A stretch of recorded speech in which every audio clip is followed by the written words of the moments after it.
తొలి తెలుగు చారిత్రక నవల రచయిత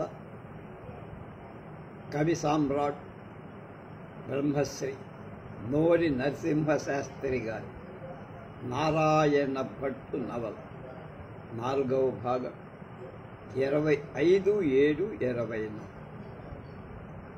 నిన్న వేములవాడ భీమ కవి ప్రవేశాన్ని చూసాము.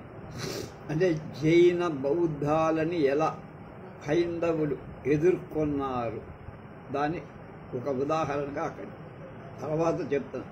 క్రీడా ద్వీపంలో ఇవాళ ధనుర్విద్యా పరీక్ష జరుగుతుంది.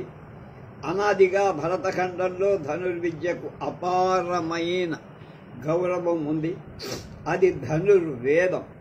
ధనుర్విద్యా కౌశలం వలననే భారత వీరుడు అజేయులై ఉన్నారంటే కౌరవపాడు. ప్రజలకు ధనుప్రజ్ఞ ప్రదర్శించటం అనేది చాలా పర్వంగా ఆనందంగా.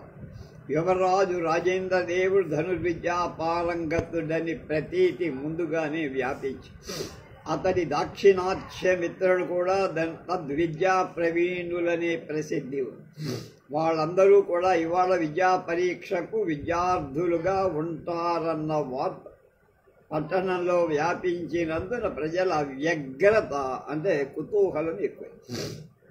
దూరపు కొండలు నునుపు మన వేంగి వీరుల నైపుణ్యమే అపారం అని కొందరు, మరికొందరు సోడుల నేర్పు అద్వితీయం అని బాగా పూడుకుంటున్నారు. ఎవరికి ఇష్టమైన వడువ.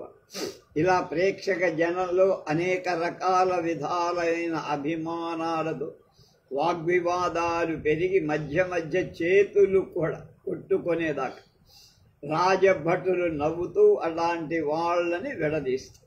ఆనాడు వెనకటిలాగా కాక రాజభటుల ప్రతిబంధాలు ఎక్కువ. వాళ్ళ ఆజ్ఞ మేరటానికి లేదు. ప్రజలను నియమిత స్థానాలు దాటి ఒక్క అడుగైనా ముందుకు రావటానికి వీల్లేదు. ధానుష్కుల బాణాలు లక్ష్యాలు తప్పితే ప్రేక్షకుల మీద పడకుండటం అనేదానికి ఈ కఠిన శాసనం అవసరం. నియమితుడైన ఒకానొక రాష్ట్రకూట ప్రముఖుని వద్ద నుండి రాజపుత్రిక గల అనుమతి పత్రిక లేనివాడు ధనుస్సు అంబులు ధరించి రంగంలోకి రావటానికి వీల్లేదు. అలాంటి వాడు ప్రేక్షకులలో ఉండటానికి మొదలే పనికిరా. అనుమతి పత్రికలు తమ కవచాలపై స్పష్టంగా కనిపించేటట్లుగా ధరించి రావాలి. అలా మిత్రులైన కరుణాకర తొండమానుడు జయగొండలు స్వయంగా విల్లు అంబు ధరించి వచ్చి, అలాగే శక్తివర్మ కుమార సప్తకములో మల్లప్ప కాక మిగిలిన వాళ్ళు 6 వచ్చారు. వేంగి ధానుష్కులలో ప్రసిద్ధులలో పేర్కొనదగిన వాళ్ళలో ఇతరులు నెల్లూరు బిజ్జన, చంద్రాదిత్య దండనాథుడు, అద్దంకి అనవేమారెడ్డి. ఆనాడు ప్రధాన పరీక్షాధికారిగా రాజరాజ నరేంద్ర ప్రభువే స్వయంగా ఉంటారని ముందే ప్రకటన చేసి జనులంతా రాజరాజును నిష్పాక్షిక బుద్ధి తెలిసిన వాళ్ళు కనుక వేంగి విద్యను మెచ్చుకుంటాడో చోళ విద్యను మెచ్చుకుంటాడో చూడాలని కుతూహలంతో అందరూ చూస్తారు. ప్రభువు రాక కొరకు జనసమూహమంతా నిరీక్షిస్తారు. రాజరాజు నియమిత కాలం ఎన్నడూ అతిక్రమించ ఆ వేళ సమీపించింది. అయినా ఆవలి వైపు రాజనాభ బయలుదేరిన జాడ పొడగట్టలే. జనంలో ఆశాభంగం అనిపించి ధానుష్కులు పరీక్షకు నిర్ణీతమైన రంగాన్ని చేరుతున్నందున మళ్ళా జనం వాళ్ళ వేడుకకు భంగం ఉండదని సంతోషిస్తారు. ఒకానొక అరగడియకు నిర్ణీత కాలం అనగా వైతాళికుడి శంఖధ్వని చేసి ఇలా వజ్జీయ ప్రగడల ప్రకటన చదివి శ్రీమన్ మహారాజాధిరాజ రాజ పరమేశ్వరుడు త్రిభువనాంకుశ రాజ కంఠీరవుడు పరగండ భైరవుడు సర్వలోకాశ్రయ శ్రీ విష్ణువర్ధన శ్రీ రాజరాజ పరమ బ్రహ్మణ్య నారాయణుడు ఈనాడు కార్యాంతర వ్యగ్రుడి ఈ పరీక్ష తిలకించటానికి వేంచేయ వీలు లేక పరీక్షాభారం వారి దండనాథాగ్రుడైన శ్రీ నృపకామ దండనాథుల యందు న్యాసం చేశారు. ఆయనకు అప్పచెప్పారు బాధ్యత కనుక నృపకామ దండనాథుల పరిష్కారం శ్రీమద్ రాజరాజమాతాండుల పరిష్కారం భావించాలని ఆజ్ఞాపిస్తున్నారు. ఆ తర్వాత నిర్ణీత సమయానికి పరీక్ష ప్రారంభం. ముందు దూరమైన స్థిరమైన లక్ష్యం ఒకటి పెట్టి దాన్ని భేదించటానికి నియమించారు. ధానుష్కులు ఒకళ్ళ తరువాత ఒకరు వచ్చి అక్కడ నిర్ణీతులై నిలిచి ఉన్న నైయోగికులు తమ తమ నామాంకిత బాణాలు ముందుకు ఆ తర్వాత ప్రయోగించారు. అందులో విష బాణాలు ఉంటాయేమో ముందు జాగ్రత్త. అభ్యర్థుల వెండ్లలో ఎలాంటి ఎన్నో భేదాలు, అన్నిటిలో వేంగి ధనుస్సులు చాలా పటిష్టంగా, పశ్చిమ భూముల వాళ్ళవి అంతకంటే కొంచెం సన్నంగా పొడవుగా, దాక్షిణాత్యుల విల్లు 3 ముక్కలు అతికినవి కనుక చిత్రాకారంగా ఉంది. వాటికి 3 వంకలు ఉన్నందున వారు ఆ ధనుస్సులు ప్రయోగించినప్పుడెప్పుడు ప్రేక్షక జనం త్రిభంగి మువ్వంక అని వినోదంగా కేకలు వేయటం ప్రారంభించేవారు. ఒక్కొక్క మారు కుబ్జనామం కూడా ఉచ్చరిస్తూ, కానీ దాక్షిణాత్య ధనుస్సుల వంకర బాణ ప్రయోగానికి సంక్రమించల్లా. యువరాజు బాణం కానీ, జయగొడరు బాణం కానీ, కరుణాకరుని బాణం కానీ, మరి ఇతర దాక్షిణాత్యుల బాణాలు కానీ ఒక్కసారైనా లక్ష్యం తప్ప. అది చూసిన కొలది జనులలో పరిహాస ధ్వనులు ఉపశమింప. పాశ్చాత్యుల బాణాలు దాక్షిణాత్యుల వాటి లాంటివి కవ్. అవి తరచుగా లక్ష్యాలకు తగలక పైనుండి దూరంగా వెళ్ళిపోతున్నాయి. వేంగి రాజపుత్రుల బాణాలు కూడా లక్ష్యం తప్పట్ల. అంటే ఏమంటమే కుమార సప్తకంలో కాముడి ధర ప్రయోగ కౌశల, సామంతులలో నెల్లూరు బిజ్జన, దండనాథులలో చంద్రాదిత్యుడి, గ్రామాధికారులలో అద్దంకి అనవేమారెడ్డిని ధనుర్విద్య చాలా గొప్పగా అనిపించింది. వారందరి బహు దృఢముష్టి, వారి బాణాలు తగిలిన అంతా కూడా లక్ష్యం నుంచి ఫలకం ఎగిరి దూరంగా పడిపోతూ, అది మళ్ళా సరిచేసే లోపల ఆలస్యం అయితే వేంగి ప్రేక్షకులు వారి విద్యా విశేషాలు, పులి కేకలు మెచ్చుకోవటానికి అవకాశం వచ్చింది. వారిలో ఎవరు రంగస్థలం మీదకు వచ్చారు. జనుడు జయ జయ ధ్వానాలు చేస్తారు. అప్పుడు దూరపాత పరీక్ష ప్రారంభం. వేంగి వెండ్లు దృఢమైనవి కానీ నార తక్కువ. వాటికి బాణాలను దూరంగా పంపగల బిగువు లేదు. ఈ పరీక్షలో వాళ్ళ విల్లు చాలా వెనకబడి, పాశ్చాత్యుల దాక్షిణాత్యుల బాణాలు అవలీలగా ఎంత దూరమైనా దూసుకుపో. కానీ వేంగి వారి బాణాలు ఎంత కర్ణాంతం లాగి వదిలినా అంత దూరం వెళ్ళలేక. కామునిది చంద్రాదిత్య దండనాథునిది విల్లు అంత బలవంతంగా లాగటంతో విరిగిపోవటం కూడా జరిగింది. అలా మరొక ధనుస్సు తెచ్చుకోవాల్సి వచ్చింది. దూరపాత పరీక్ష కేవలం పాశ్చాత్యులకు దాక్షిణాత్యులకు గానే పరిణమించి వేంగి ప్రేక్షకుల ఉత్సాహం తగ్గింది. ఆపై బాణలాఘవ పరీక్ష ప్రారంభం. అందులో మళ్ళా కాముడు నెల్లూరు బిజ్జన తమ బాహు లాఘవాల వలన ధనుస్సులలో లేని లాఘవాన్ని కోరి మళ్ళా జనాల మెప్పు పొందారు. లాఘవ ప్రదర్శనలో దీర్ఘాలైన పాశ్చాత్య ధనుస్సులు పనికి రాకుండా పోయి, మరి చోళ వీరుల చాపాల నుండి బాణాలు అప్రయత్నంగా అన్ని వైపుల వెదజల్లబడుతున్నట్టు కాదు. అందుకు యువరాజమిత్రుడు జయంగొండరు అందరినీ అతిశయించి అందరి ఆకర్షణకి నిలిచారు. ఇంతలో కొంత విరామం, ఇంటర్మిషన్ ఏర్పడి నృపకామ దండనాథుడు వజ్జీయ ప్రగ్గడలతో మాట్లాడాడు.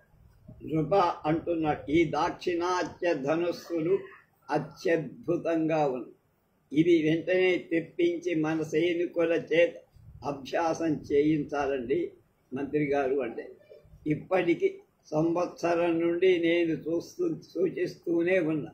ఇక్కడి సామంతులకు దండనాథులకు ఎందుకో వాళ్ళకంతగా దాని మీద బుద్ధి పుట్టదు. ఆ ధనస్సులు మనవారి దృఢ హస్తంలో కింద వాళ్ళ కింద ఆగవు, నిలబడేవంటున్నారు. ఏం చెయ్యాలో తెలియట్లేదన్న. మీకు నేను చెప్పాలా స్వామి? దాక్షిణాత్య ధనుస్సాధనం చెయ్యని వాడు కఠినంగా దండిద్దాం. ఆ ధనుసులు ధరించిన సైన్యాలు మన సైన్యం దగ్గరకు చేరనీయక దూరంగానే మట్టుపెట్టు. వజ్జయ నృపకాముని అభిప్రాయంతో ఏకీభవించినందుకు వచ్చిన దాక్షిణాత్య చాపాలని కొనిపించి ఆయుధాగారాన్ని చేర్పించి మరి అనేకాలు తెప్పించటకు ఉత్తర్వులు ఇచ్చామని, వాటిని పూర్వాచార పరాయణులైన ఈ మూర్ఖ ఆంధ్రులతో వాడుకలో పెట్టించట కష్టతరంగా ఉందని దృఢకాముడు అతన్ని అగ్గించాడు, అంటే ఆపాడు, అడ్డుపడ్డాడు. ఇంతలో విరామ సమయం అయిపోయి మళ్ళా షో ప్రారంభం. చలలక్ష్య భేదం అసాధ్య లక్ష్య భేదనం మాత్రం మిగిలి.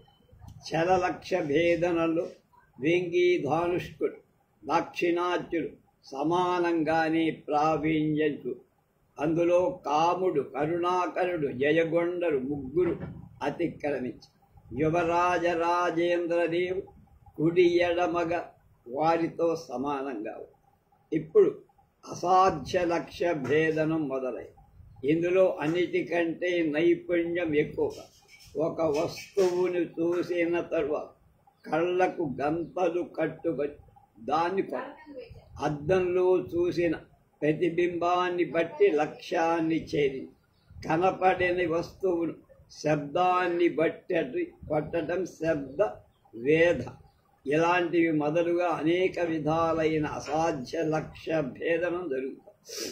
అన్నిటిలో కష్టసాధ్యమైన ఈ పరిశ్రమలు యువరాజ రాజేంద్రదేవుడు అందరికంటే ముందు అతిశయించి ముందుంది. దీనితో ఇవాటికి పరీక్ష అంతా పూర్తయి ఇంతవరకు ఎలాంటి ప్రమాదాలు లేక గడిచి ఈ అవసాన సమయంలో రాజభటుల జాగరూక కొద్దిగా సడదు. రంగభూమిలో కూడా ఒక్కింత క్రమభంగం జరిగింది. అలాంటివి అధికారులు సరిచేయాల్సి. ఆ సమయంలో ఒక ప్రమాదం జరిగింది. అప్పుడు యువరాజును కుమార సప్తకంలోని 6 రాజపుత్రుడు మాత్రమే రంగస్థలంలో బాణ ప్రయోగం చేస్తారు. ముందు 2 బాణాలు అక్కడ ఉన్న బ్రాహ్మణ సమూహం మీదకి వెళ్ళాయి. రాజేంద్రదేవా, మళ్ళా బ్రాహ్మణుడు కొడుతున్నావేమిటి అన్న. కాముడు ఈ మాటలంటూ బాణప్రయోగం చేస్తున్న యువరాజరాజనేందు చెయ్యి తప్పున పట్టుకోబోయి విదిలించి దాంతో లక్ష్యత తప్పి యువరాజు చాప వినిష్కృతమైన, అంటే చాప బాణం నుంచి వదుల బాణం బ్రాహ్మణ బృందం మీదికి చాలా వేగంగా వెళ్ళి వ్యవధానం లేకుండా ఈ విధంగా 3 బాణాలు బ్రాహ్మణుల మీదకి పోవడం, బ్రాహ్మణులలో ఒకడు బాణహతుడై పడిపోవటం కూడా జరిగింది.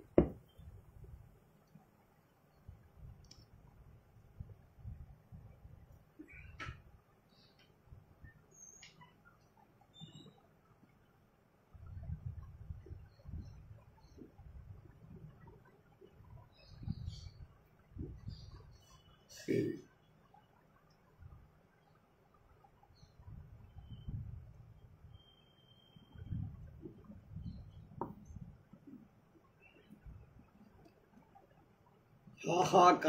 బయలుదేరు.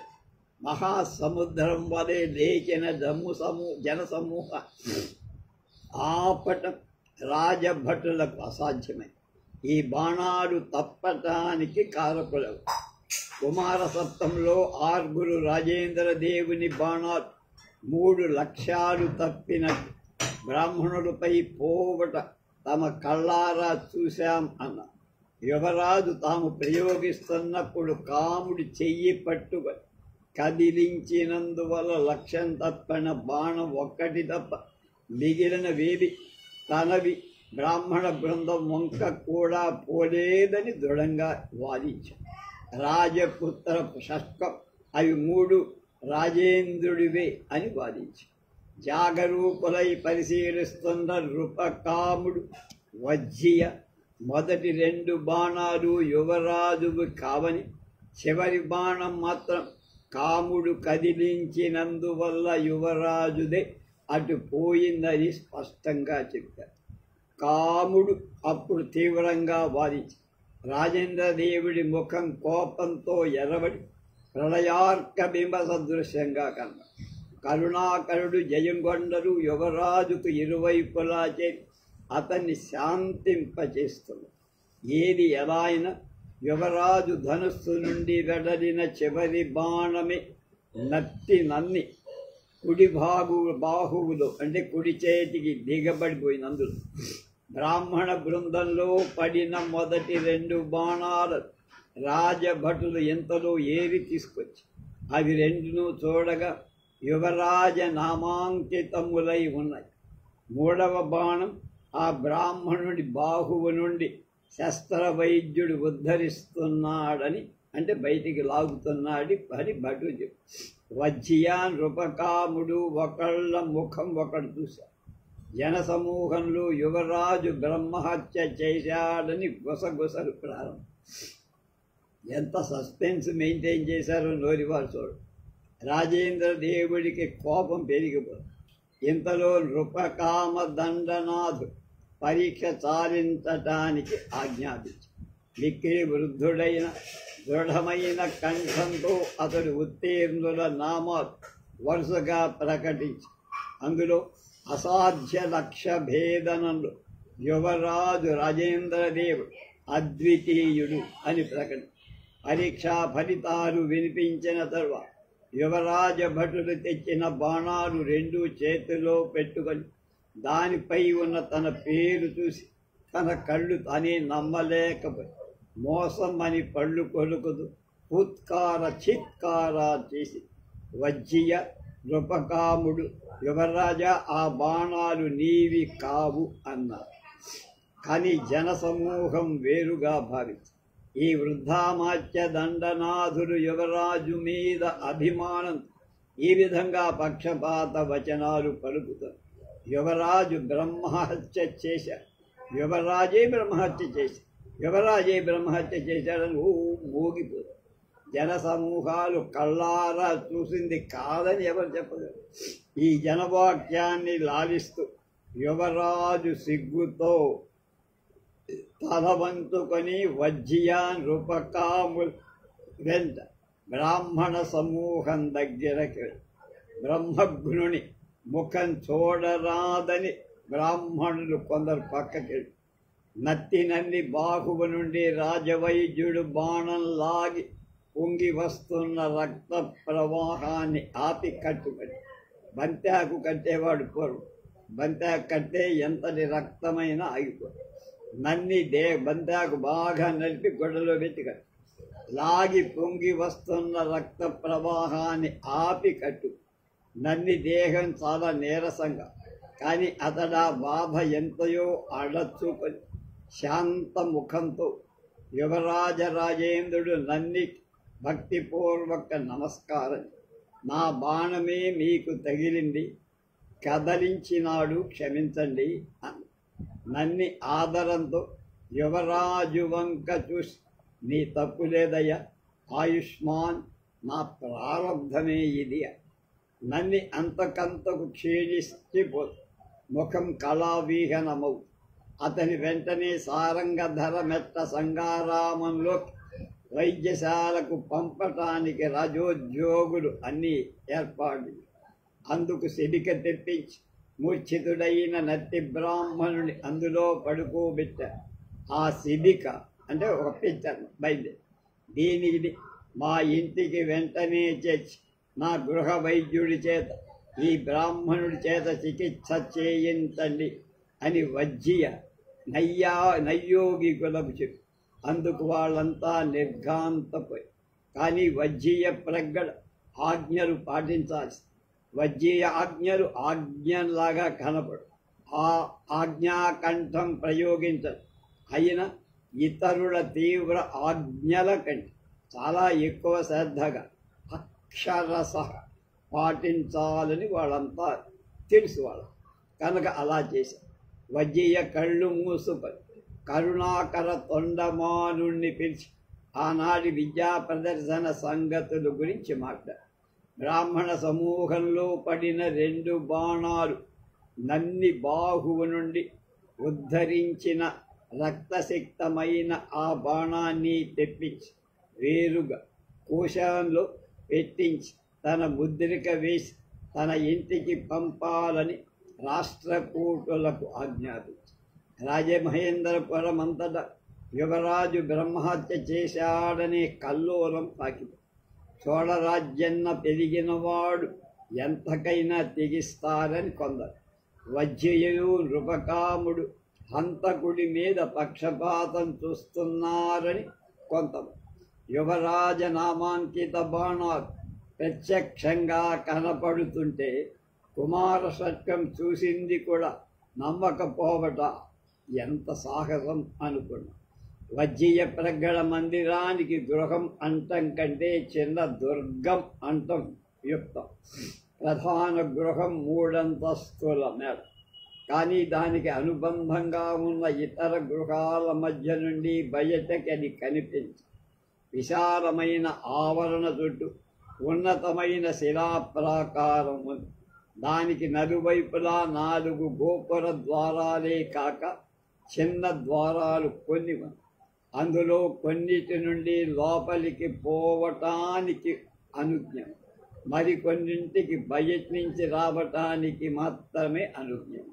వజ్జీయ రాజకార్యాలు ఎక్కువ భాగం ఆ ఇంట్లోనే ఉండి నిర్వర్తిస్తారు. ఎందరో కరణాలు పత్రికలు రాస్తూ నిరంతరం ఒక శాల ఉంది.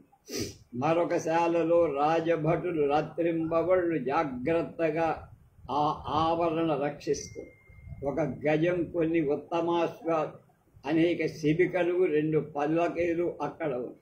ఒక ప్రక్క చక్కని లీల ఉద్యానవనం, దాని మధ్య ఒక వాపిక నుయ్యివనం, మరొక పక్క గోష్టం బహు సుందరంగా. అందులోని గోవులు అనేక రకాలు జాతులు.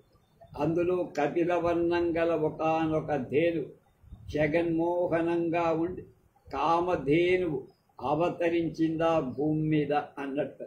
దాని పాలు వజ్జీయ హవ్య కవ్యాలకు మాత్రమే ఉపయోగం. వజ్జీకి అదే తల్లి, అదే ముద్దులకు. ఉదయంలో లేచి వజ్జీయ దాన్ని చూస్తాడు. సాయంత్రం ఇంటికి రాగానే గోష్ఠానికి వెళ్ళి మళ్ళా దర్శనం చేస్తాడు. ఆవు వజ్జీయ ధర్మపత్ని దాని పోషణ చేస్తాడు, పాలు తీస్తుంది. దానికి వజ్జీయ ఇంట రాజభోగం దివ్యభోగం. ఇతర గోవుల క్షీరాలు గోపాలకుడు తీసుకొని ఉదయం సాయంకాలం చాతుర్వర్ణ్యాల ప్రజలందరికీ ఆదరంతో ఉచితంగా పంచిపెడతారు.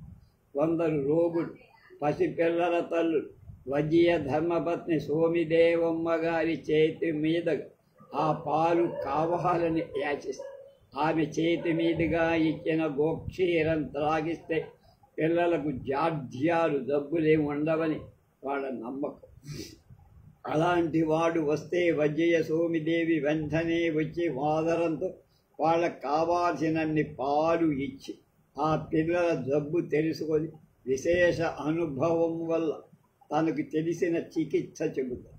అలాగే ఆ గోశాలలో రెండు వృషభరాజ నందికేశ్వరుల్లాగా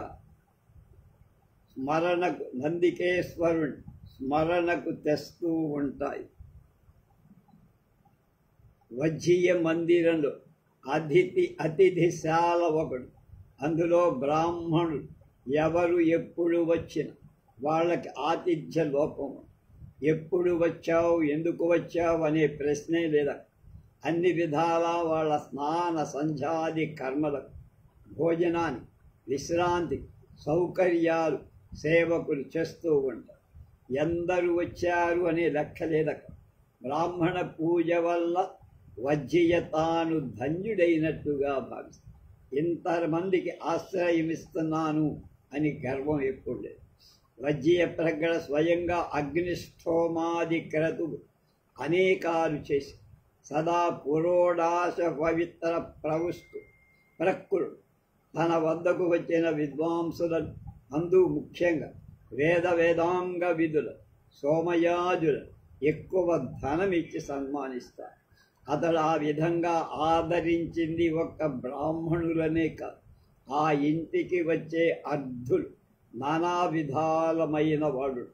మనకి ఎన్ని రకాల యాచకులము ఎరుగుదుమో అందరూ అక్కడికి వస్తారు. బౌద్ధ శ్రమణుడు, దిగంబర జైనుడు, పెద్ద కుంకుమ పెట్టుకున్న భూత వైద్యులు అక్కడికి వస్తారు. తంబురా పట్టుకొని పాటలు పాడే హరిదాసు, హరదాసు, కుంటివాళ్ళు, గుడ్డి, మూగ, చెవి నత్తివాళ్ళు వస్తారు.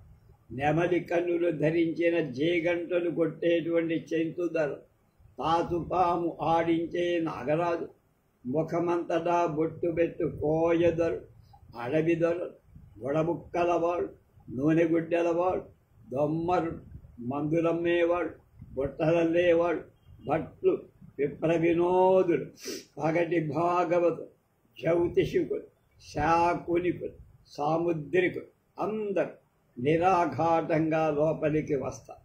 వాళ్ళందరూ తృప్తి పొందిన ముఖాలతో బయటికి వస్తారు.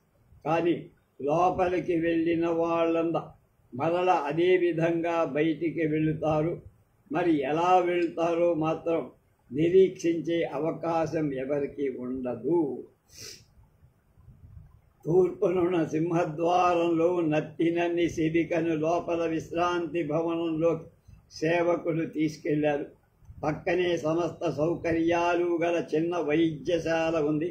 అందులో సమర్థులైన వైఖానస వైద్యులు, పరిచారకులు రెడీగా ఉన్నారు, సిద్ధంగా. నత్తినన్ని స్మృతి తప్పి ఉన్నాడు. వైద్యులు వెంటనే సుఖమైన పడక మీద పడుకోబెట్టి క్రీడా ద్వీపంలో బాణాన్ని లాగి కట్టిన రాజ్య వైద్యులు పంపిన పత్రం చదువుకొని అప్పుడు అవసరమైన నాడీ మొదలైన పరీక్ష ఉపచారాలు చేసి అక్కడ ఎలాంటి సందడి లేకుండా చేసి నది వెంట వచ్చిన రాజభటులు అతనికి వైద్యులకు అప్పగించి అక్కడనున్న కరణాల వలన వర్ణిత చిహ్నాలను ఆ బ్రాహ్మణుని అక్కడ చేర్చినట్లు పత్రం పొంది శిబికాంతో వెళ్ళిపోయారు. ఎంత పకడ్బందీగా. ఆ సాయంకాలం వజ్జయ్య ఇంటికి వచ్చిన వెంటనే యథాప్రకారం గోష్ఠంలో కపిల దర్శనాన్ని కూడా పోవక ముందుగా వైద్యశాలకు నన్నిని చూడటానికి వెళ్ళి నన్నికి ఇంకా స్పృహ రాదు. వైద్యులను విచారింపగా స్రవించిన రక్తం వల్ల నీరసంగా ఉన్నాడని, ప్రాణాపాయం ఉండదని చెప్పారు. ఆ బ్రాహ్మణునికి స్మృతి వచ్చి మాట్లాడ స్థితిలో ఉన్నతే ఏ వేళనైనా తనకు తెలియబలిస్తే అని చెప్పి వైద్య గోష్ఠానికి వెళ్ళి ఆ తర్వాత యాచకులకు దానం చేసి అభ్యంతర మందిరంలోకి వెళ్ళి వజ్జీయ మహాధర్మాత్ముడని పేరు పోగినవాడు అతని ఇంటికి వచ్చు వేళకే అర్ధులందరూ వాకిట గుంపులు కూడారు. ఆ శాలలోనికి వజ్జీయ వచ్చిన తర్వాత ద్వారపాలకులు ఆ యాచకులకు ఒక్కొక్కరినే లోపలికి వదిలారు. వాకిట ఉన్న వారిలో మేము ముందు అంటూ పోవటానికి పోరాటం అయిపోయింది. ఆ పోరాటం భటులు సర్దుతున్న సమయంలో చూచి కొందరు తండంగా లోనికి తోసుకుపోయారు. అందులో ఒక బౌద్ధ శ్రమణుడు. అంత ఆత్రంలో వచ్చిన వారు అతన్ని చిరునవ్వుతో పాటు గుప్త దానంతో సత్కరించి వజ్జియ బడిబడిగా వేగవేగంగా పంపి కానీ ఆ శ్రమణుడి వంకనైన చూడకపోయినందు అతడు సౌకత ధర్మాలు చింతిస్తూ నిలిచిపోయాడు. మిగిలిన వాళ్ళనందరినీ పంపి ఆనాటికి అర్ధి సంభావన పూర్తి అయిందని భటులు తెలపగా వారు ఆ ద్వారాన్ని బంధించి అప్పుడు వజ్జియ శ్రమణకుడి వంక తిరిగి అతన్ని కూర్చోమని చెప్పి, త్రిశరణాలు తిరిగి తిరిగి జపిస్తున్నావు, నీ సంఘం ఎట్లా ఉంది అని ప్రశ్న. మా భంగస్థితి మిక్కిలి అపాయకరంగా. ఆ మాటలకు వజ్జియ విచారం చూపి అతన్ని తన ఇంట్లోనే భోజనం చేసి తర్వాత సంఘస్థితి సవిస్తరంగా చెబితే ఆలోచించి దానికి సరిచేసే ప్రయత్నం చేస్తానని చెప్పి సంధ్యాకృత్యానికి వెళ్ళాడు. బౌద్ధశ్రమడు భిక్షు చేసి విశ్రాంతుడయ్యాక లోపల వజ్జియ నుండి రమ్మని సందేశం వస్తే తాంబూల చర్వణం చేస్తూ వజ్జియ అప్పుడు ఏకాంతంగా వజ్జియ తాంబూలంలోని కుంకుమ కస్తూరి కర్పూరాల వాసన అక్కడ వెలిగించిన అగరు గంధం తోడై ఆ గది దివ్య గంధంతో శ్వాసిస్తారు. అక్కడ శ్రమణుడు భిక్షు ధర్మాలన్నీ మహాప్రధాని సామాన్య ఉద్యోగి చూపే వినయ విధేయలతో నమస్కరించి నిలబడి మాట.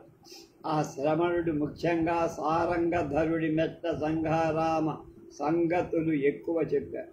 మల్లప్ప సంఘారామంలో చేరిన నాటి నుండి ఏకాదశి నాటి రాత్రి పూజా సపసంగాదులన్నీ పూసగుచ్చినట్టు చెప్పి ఆ రాత్రి 6 మనుషులెవరినో శవాకారంగా ఉన్నవాడి బంధించి సామాను కొట్టులో వేశారని, అతడెవరో ఎంత ప్రయత్నించినా తెలుసుకోలేకపోయానని చెప్పారు.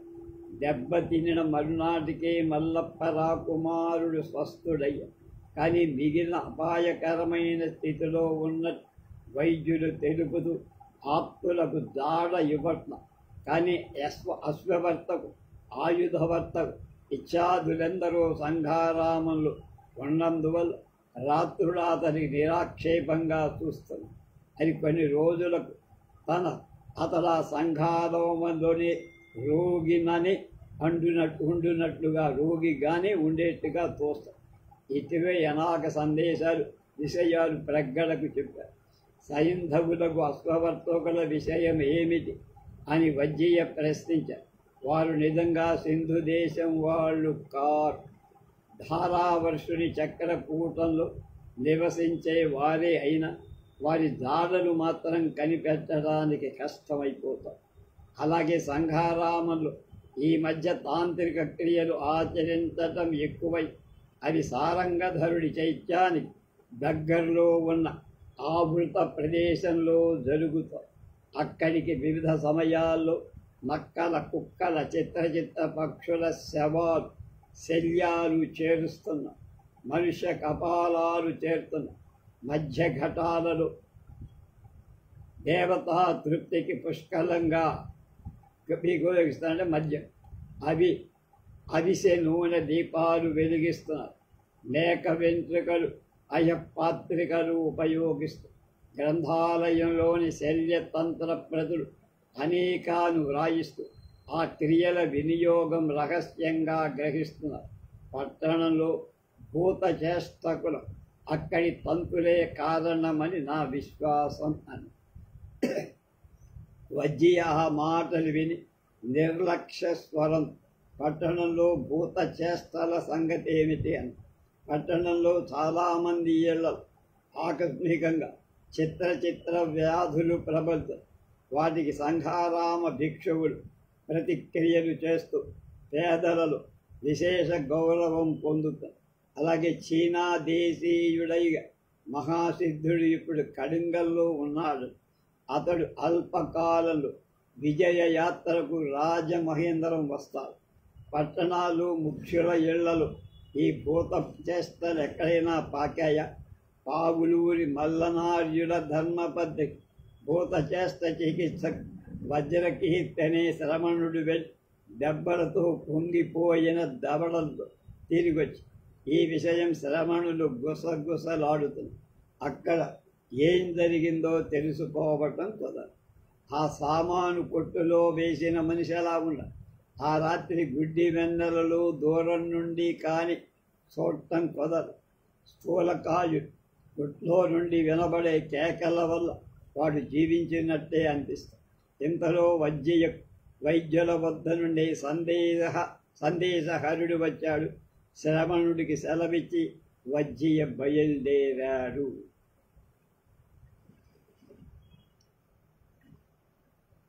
వజ్జియ కాలి అలికిడి వినగాని నత్తినన్ని కళ్ళు విచ్చి అతని వంక ఆదర గౌరవంతో చూసి వజ్జియ నిశ్శబ్దంగా ప్రవేశి పక్కన ఆసనం మీద కూర్చు.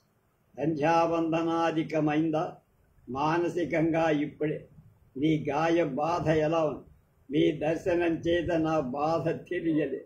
సంఘారామ వైద్యశాలకు పంపితే అక్కడ సంధ్యావందనం సాధ్యమై ఉండేదా? వజ్జియ పెదవులపై చిరునవ్వుల కొంచెం కనిపి అతడు నవ్వు వృధా చే కొంచెం అవసర విషయాలు ప్రసంగించుకోవడానికి నీకు ఓపిక ఉందా?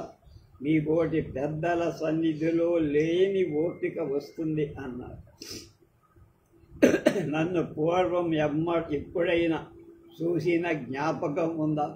30 ఏళ్ల క్రితం కాంచీపుర వృత్తాంతమేనా? నా కుమారుడు ఈ విషయం తరచుగా ప్రస్తావిస్తా. ఈ ప్రచ్ఛన్న వేషం ఎందుకు వేశావు నారాయణ అన్న. నంది నారాయణుడు గాయం వంక నిర్దేశించి చూచారు కదా, మీ సమక్షంలో జరిగింది. ఈ వేషంలో లేకపోతే మీ దర్శనం సాధ్యపడేదా? నీ భార్య పుత్రుడు ఎక్కడ, పుత్రిక ఎక్కడ? సురక్షితమేనా అంటే వారినొక సంవత్సరం కిందట రామేశ్వర యాత్రకు పంపారు. దక్షిణ యాత్రలు సేవించి భీమేశ్వర దర్శనార్థం వచ్చేటప్పుడు మోటుపల్లి రేవు చేరుంట. నా వార్తాహరుడి కోసం అక్కడ నిరీక్షిస్తూ నిన్ను కొట్టింది రాజేంద్ర దేవుడు కాదని తెలుసా? అతని వింటి బాణమే నన్ను గాయపరిచి. అంతకుముందు బ్రాహ్మణ్యంలో పడిన బాణాలు ఎవరు వేసిరి? సందేహం ఎందుకు? కామరాజపుత్రుడు. పాపం అతనికి బ్రాహ్మణ భక్తి లేకపోలా. ఆ రెండు నా ఒక్కడి వైపుకే వస్తుంటే రాజభటుడొకడు కళ్ళతో నేర్పుగా వారించాడు. మరి మూడవది కామరాజపుత్రుడు ధనుర్విద్యా పాడి. 2 సార్లు తాను ప్రయత్నం విఫలం కాగా యువరాజును నేర్పుగా కదలించి సఫలీకృత మనోరథుడయ్యాడు. అతడి కౌశల్యం మెచ్చుకోదగింది. కానీ విషబాణం నాకు తగలదు. ఆ 2 బాణాలు విషదిగ్ధాలనే నాకు అనుమానం. అవి పేటికలో పదిలంగా పెట్టించి మరి నీ శత్రువుడు నిన్ను గుర్తించిన తర్వాత నీకు మారువేషం ఎందుకు? నాకు అలాగే తోస్తోంది అన్నారు. కాముడికి నీ మీద విరోధమేమిటి? నాకు స్పష్టం లేదు. కానీ దూరం ఆలోచించి నా పూర్వ ప్రభువు త్రైలోక్యమల్ల దేవర వారి రాజ్యం వదిలి నేను ఇక్కడికి రావటం ఇష్టం లేదు. నీ భార్యా పుత్రికలు మోటుపల్లి నుండి సుఖంగా ఇక్కడికి చేర్పిస్తా. నువ్వు మాత్రం ఒక యాత్ర దీర్ఘకాలంలోని సిద్ధంగా ఉండటం క్షేమం. నీ ఇష్టం వచ్చినట్టే. కానీ నేను 3 ఏళ్ల నుండి అమాత్య వృత్తి వదిలి విద్యా వ్యాసంగంలో ఉన్నా. జీవిత శేషం భగవద్ధ్యానంతో కావ్య పఠన రచనలతో వెళ్ళబుచ్చాలని ఆశ. ఈ గోదావరి తీరం కంటే అనుకూలించే ప్రదేశం ఇంకొకటి. ఆ ఆశయంతోనే ఇంత దూరం వచ్చా క్షమించి. ఆ అమాత్య వృత్తి వదిలి కేవలం బ్రాహ్మణ్యమే ఆశ్రయించాలని పూర్తిగా నిర్ణయించి అందుకేం అభ్యంతరం లేదు. శ్రీరాముడు విశ్వామిత్రుడిలాగా నువ్వు వెంట ఉంటే చాలు. అంత పెద్దలతో నాకు పోలిక సిగ్గుగా ఉంది. అమాత్య విషయమేమిటి? చక్కెర కూటం తెలుసా? భ్రమర కూటం కూడా ఎరుగుదును ప్రగడ. ధారావర్షుని ఎరుగువ. నన్ని చిరునవ్వె. మధురాంతకదేవుడు, అతని పట్టమహిషి నాగల మహాదేవి కూడా తెలుసు. అక్కడ రాజమాన్యుడైన మేడిపాత్రుడనే బ్రాహ్మణుడు నీ కుమారుడికి కూడా సహాధ్యాయుడు. అప్పుడు చక్రకూట ప్రయాణానికి ఎన్నాళ్లలో సిద్ధం కాగలవు అని అడిగారు. వారం రోజులు, అంత తొందర లేదు. నువ్వు గాయం త్వరగా నయం చేసుకోవాలి చిత్తం. కానీ నా అనుచరుడొకడు ఏకాదశి రాత్రి నుండి కనపడుతున్న పారసీకత్తెల వర్తకులపై పారసీకుడి అతని వర్తకులపై అభియోగంలో అతడు ప్రథమ సాక్షి. అతని పేరు పొన్నయ్య ఆవుడు. అతడు స్థూలకాయుడా ఆవుడు. సంఘారామంలో అతనికి ఎవరైనా ఉన్నారా? ఏం చెప్పను బ్రగ్గడ. జేతారినాథుడు అతని పరమశత్రువు. సుజాత ఎవరు? ఆ పేరు ఎరుగను కాని కొన్న భార్య. భర్తను వదిలి సంఘారామంలో ఉపాసికగా ఉంది. మంచి. ఈ రాత్రి తెల్లవారు వరకు కొన్న జీవించి ఉంటే అతన్ని భద్రపరచగలను. నారాయణ భట్టును మరలా విశ్రాంతి తీసుకోమని ఆదరంతో చెప్పి తప్పనిసరి అయి పలకరించాల్సి వచ్చింది. యువరాజుపై బ్రహ్మహత్య చేశాడని అపనింద వచ్చింది. అది తొలగించల ఎలాగో తోచుకున్నది అంటూ ఆదరంతో వజ్జియ నన్ని నారాయణుడి దేహం స్పృశించి వెళ్ళి నారాయణుడు వెంటనే కళ్ళు మూసుకొని నిద్రిస్తున్నాడు. ఆలోచన నిమగ్నుడయ్యాడు. తెలియకున్నది. రేపు మిగతా విషయాలు.